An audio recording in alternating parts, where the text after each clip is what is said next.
Hello everyone. So in previous lecture we have discussed about the X-ray instrumentation. Now today we are going to discuss about the applications of X-ray spectroscopy. Now already we have discussed about the X-ray absorption method and X-ray diffraction method. So for the applications also we will discuss the applications of absorption as well as diffraction method. So very first we'll start with the X-ray absorption methods. Now X-ray absorption method can be used for the both type of analysis, that is qualitative analysis and quantitative analysis. So very first we'll start with the quantitative analysis. So quantitative analysis is based upon the fact that there is a large difference in the mass absorption coefficient of an element on the either side of absorption edge.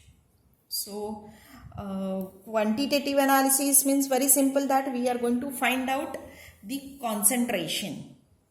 So how to find out concentration? So for that, very first you have to carry out X-ray absorption spectroscopy. Now when you are going to carry out X-ray absorption spectroscopy, at that time the absorption intensity or transmitted intensity is measured. So we'll consider that we have measured the transmitted intensity. Then plot a graph of intensity of transmitted X-ray against wavelength. The nature of graph will be sigmoid shape, or you can consider it as a S-shaped graph. By using this graph and by using these plateau portions, you have to find out Ix value and Iy value. Then a next graph is plotted in which ln of Ix by Iy against Wa by m, where Wa is nothing but the weight fraction of the sample and m is mass per unit area of the sample. So for each component, or you can say that for say series of sample, you have to plot first graph of I transmitted, that is intensity of transmitted X-ray against wavelength. For each one you have to find out Ix and Iy values. Then for series of standard sample, you have to plot a graph of ln of Ix by Iy against Wam. Then you have to plot a graph for unknown sample, that is for I transmitted against wavelength, and you have to find out the value of Ix and Iy for the unknown one. Then that by using that ln of Ix by Iy value for unknown sample, you can find out the concentration of unknown sample. So mainly where this used, because X-ray absorption method is a non-destructive method and it is independent of chemical state of the element concerned. But the thing is, its sensitivity is low. By this method, you are able to, or especially this method is used to find out lead as a tetraethyl lead in gasoline. So, especially this method, that is X-ray absorption quantitative method, is used for that purpose. So, it's very simple. Now, next we have to discuss, that is X-ray absorption qualitative method. X-ray absorption qualitative method. Now, in this method, as name indicates, qualitative method, so especially it is used for the identification and characterization. So not only for this, but it can be used for other purposes also. So that all we are going to discuss. So different element absorbs the X-rays to different degrees. So this property is widely used to detect, as we know, to detect the broken bones, impurity segregations, etc. So if substance has more than one element, and X-rays are allowed to pass through it. The photographic plate on development shows the patches of various intensities of gray color on it. Okay, so here I have shown the schematic diagram. It's very simple. This is a source of X-ray.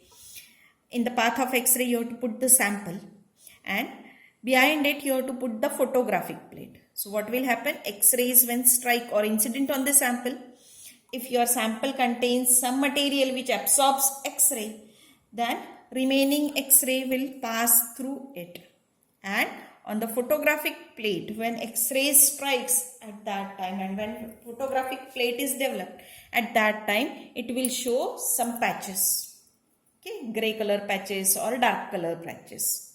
So how these gray color patches and dark color patches are there?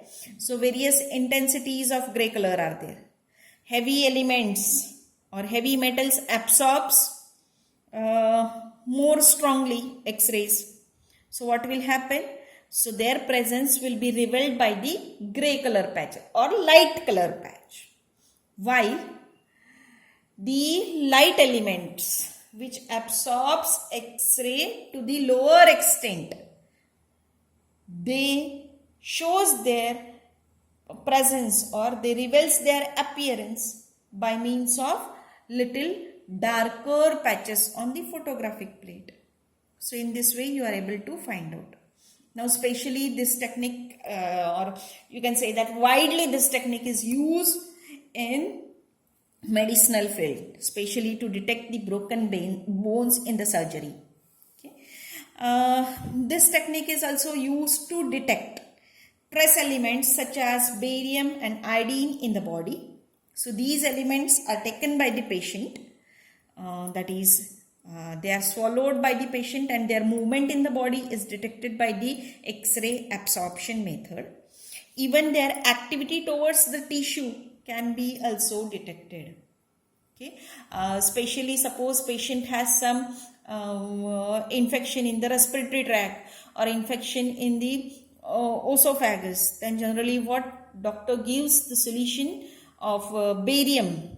Generally it's a barium sulfate. So doctor gives the barium solution to drink of different, you can say that, density. And the path of that barium solution is stressed by using X-ray. Suppose that path is correct one, it indicates that there is no injury in the respiratory tract, or you can say that in the esophagus. But if that tract is not proper or it is not detected well, then you can comment on it.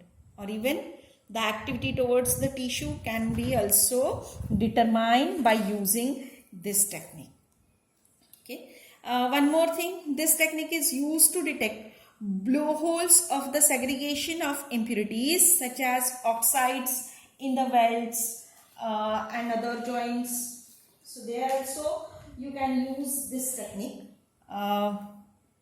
Even the presence of blowholes reveals that the weld is weak or maybe break. That also you are able to find out. One more thing is that this technique is used to measure the volume of liquid in closed vessels or pipes.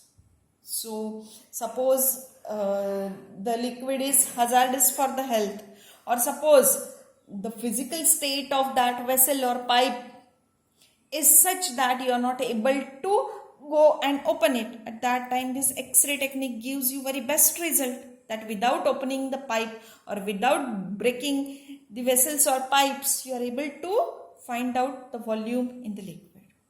So this is all about the X-ray spectroscopy application for the X-ray absorption method, quantitative as well as qualitative analysis. Now next we have to discuss, that is application of X-ray spectroscopy for the X-ray diffraction method. Now X-ray diffraction method is generally used for the investigation of internal structure, or you can say that molecular structure. As we know that diffraction spectroscopy specially we are using for the detection of molecular structure. So same way this X-ray diffraction method is used, but this diffraction method is used for different purpose. So different methods are used for that. That is Liu photographic method, Bragg's X-ray spectrometer method, then rotating crystal method, powdered crystal method. So all these 4 methods we are going to discuss over here. So very first we'll start with the Liu method. So these are the schematic diagram for the Liu method. In this scientist Liu has studied this method. Hence, the method is named after him. That is Liu method. It can be studied the diffraction of crystal by 2 different methods. That is by transmission method and by back reflection method. So very first, we'll discuss about the transmission method. So in transmission method, from the source, X-rays are emitted. These emitted X-rays are passed through the collimator. So when they pass through the collimator, pinhole collimator, you will get a fine X-ray or fine pencil of X-ray. This falls on a sample. So if your sample absorbs X-ray, some part of it will absorb, remaining will be transmitted. And behind this sample, the photographic plate or photographic film is arranged on a rigid support, so on which the X-rays are exposed. Then whatever the diffraction pattern is there, that is studied. So this is a transmission method. Now, in back reflection method, what they are going to do, it is similar to that of transmission method. But generally, this back reflection method is used for the investigation of large and thick specimens. So it is similar, that is X-rays are produced from the source. These X-rays pass through the collimator. Okay. So when they pass through the collimator, pencil of X-ray will fall on a sample. Okay. So sample will reflect the X-rays. So these reflected X-rays then reaches to the photographic plate, which is placed on the rigid support as shown in figure, and remaining X-rays, there is a beam stop, so they reaches to the beam stop. So this is a back reflection method. The disadvantage of the Liu method is that generally in whether it may be transmission method, whether it may be a back reflection method, always you require a bigger crystal. So this is a disadvantage of Liu method. As well as there is uncertainty in the signal due to the unhomogeneous X-rays. So these are the disadvantages of Liu method. Now next method we are going to study, that is Bragg's X-ray method. So this is a schematic diagram for Bragg's X-ray spectrometer method. I think you have already studied this. So we'll discuss. Scientist Bragg has devised a spectrometer to measure the intensity of X-ray beam. Spectra obtained is used for the crystallographic analysis. Especially it is used for the studying crystals, the measurement of crystals and everything. Okay. So as we know, the Bragg's equation is given as n lambda is equals to 2d sine theta. So this we know. N is nothing but the integer or a number 1, 2, 3, 4. Lambda is wavelength. D interplanar distance and theta glancing angle. So this already we have studied in previous lecture. Now for given set of lattice plane, generally D is a fixed value. That means when you are going to take any crystal at that time, D is a fixed value for that crystal. If homogeneous X-ray of definite wavelength is used, then what will happen? the possibility of obtaining maximum reflection will depend on the theta. So, if theta is regularly increased, the number of positions of corresponding to integer n will be found as 1, 2, 3, 4, at which the reflections will be maximum. That means as the n value changes, okay, if n value is 1, then it is known as first order reflection. If n value is 2, it is known as a second order reflection. If it is 3, then it is third order, and so on. So, if lambda value is known and if glancing angle is measured for various orders of n, that is 1, 2, 3, 4, then what will happen? That is, see, glancing angle is measured, lambda value is known, and n is measured, that is for different reflections. Then you are able to find out the d value. D is nothing but the interplanar distance. Interplanar distance is nothing but you are able to measure the, you can say that distance between two planes. So, you are able to find out the exact structure of the crystal. So, therefore, we are able to use this Bragg's X-ray spectrometer method for the study of crystals. So, this is a schematic diagram for the Bragg's spectrometer. This is a source of X-ray. From the source, the X-rays will pass through the collimator and everything. So, I hadn't shown that over here. And this is a slit. So, fine pencil of X-ray will fall on this crystal. Now, generally, in this, crystal is mounted on a rotating table, okay, which is known as a spectrometer table. So, this is a rotating table, spectrometer table. Now, the position of this crystal can be adjusted along the circular scale. So, this is circular scale by using this vernier V. So, a very small movement of this crystal can be detected by using this vernier. So, therefore, the vernier is given.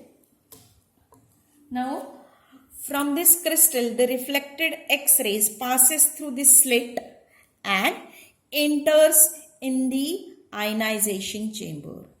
So, in ionization chamber, already we have studied in the detectors. Different counters we have discussed.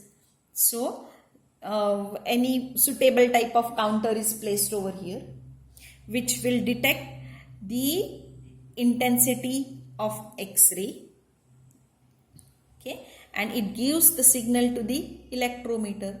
So, whatever you can say that signal given by the ionization chamber that are detected by the electrometer, which gives you the intensity of X-ray which falls on this ionization chamber. Okay, so when this X-rays falls in this ionization chamber, what will happen? This ionization chamber is mounted on an arm, and the position of this ionization chamber can be detected by using the second vernier, okay, which I hadn't shown, but second vernier is also attached. Okay, so deflection in electrometer measures the strength of current produced.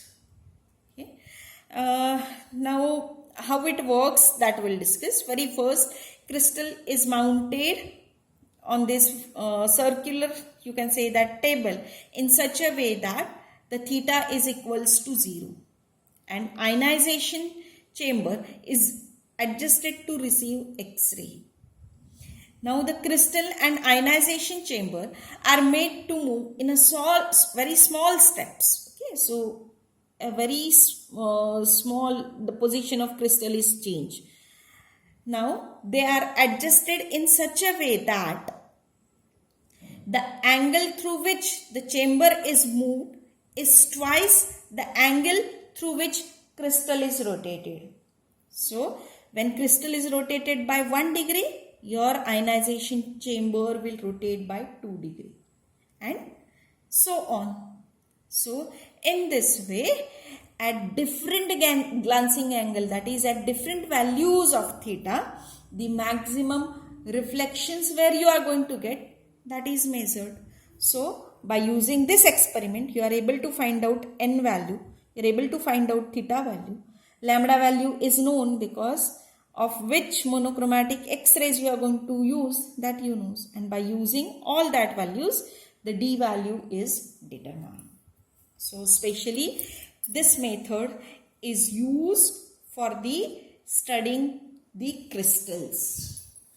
Now next we have to discuss, that is a rotating crystal method. Rotating crystal method. So this is a schematic diagram for rotating crystal method. So in rotating crystal method, this method was developed by the Skebold in 1919. So X-rays are generated in an X-ray tube. So this is a schematic diagram. These X-rays will pass through the collimator and X-rays will fall on a crystal. So when these X-rays will fall on a crystal, then you can say that a small little amount of X-rays will absorb by that crystal and remaining are passed through it. So that are falls on a photographic plate which is placed on a rigid support. So it will gives you can say that the dark and light patches on the photographic plate. Now why it is named as a rotating crystal method? Because mainly this crystal is mounted on a shaft which can be rotated. So this is a rotating shaft. So this by using this shaft, the crystal is rotated at different angle. So shaft is moved. So what will happen? It causes the set of plane coming successively into their reflecting position. So every time the different you can say that phases of the or different planes of the crystal will come in front of this X-ray and their reflecting position will changes. So the value of theta satisfies the Bragg's equation. Each plane will produce a spot on the photographic plate. So by using this rotating crystal method, one can measure the size of units, and as a complete crystal is rotated through an angle of 360 degree, so the complete crystal can be studied by using this rotating crystal method. Now next is powdered crystal method. So this is a schematic diagram for the powdered crystal method.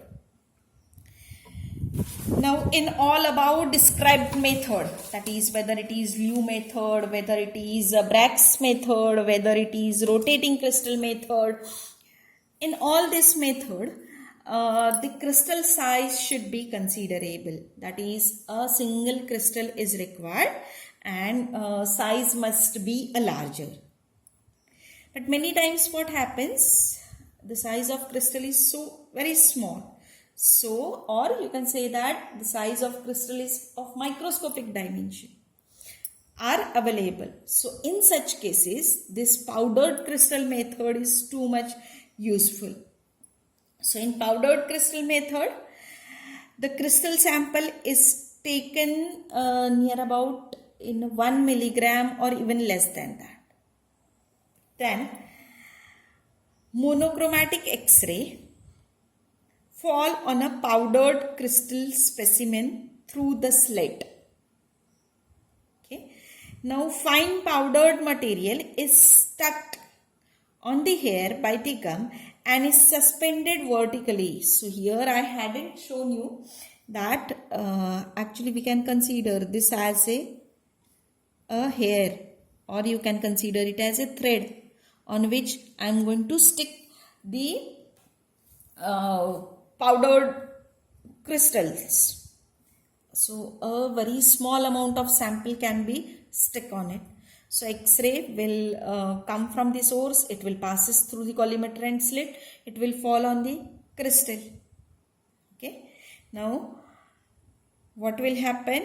It is suspended vertically in the axis of cylindrical camera, and photographic film is surrounded the powdered crystal in the form of circular arc. See, you are able to see that. This is a sample which is suspended in a circle. This is a cylindrical camera and this is a photographic plate. So what will happen? The X-rays that will reflected by the crystal, they can be reflected in all 360 degree. So as it is a photographic plane, film is circular, so anywhere that reflection reaches can be detected by this photographic plate or photographic film. Now this powdered crystal method has certain you can say that advantages. This method is most useful for the cubic crystal. This method is used for determination of complex structure of metals and alloys. This method is useful to make distinction between the allotropic modifications of same substance. So especially as we know, allotropic modifications are there for the alloys, or you can say that for the element, then they can be detected by using this method. And this method can be used to determine the degree of crystallinity of the polymer. Okay, so this is all about for the all four methods. But along with this, different that is X-ray method can be used for the different purposes. For example, say if you want to determine the cis and trans isomerism, then too you are able to use the X-ray diffraction method. So suppose the two, because cis and trans isomers give the different structure, so that complex structure of the molecules when kept in the X-ray path, at that time you are able to detect it by using the X-ray method. Along with this, it is used for the linkage determination of linkage isomerism. So there are so many uses of X-ray method. So this is for X-ray spectroscopy. So we have studied about the basic part, theory, principle. Then we have discussed about the instrumentation part, and finally we have discussed with the application. So in next lecture, we'll start with the next, that is mass spectrometry. Thank you.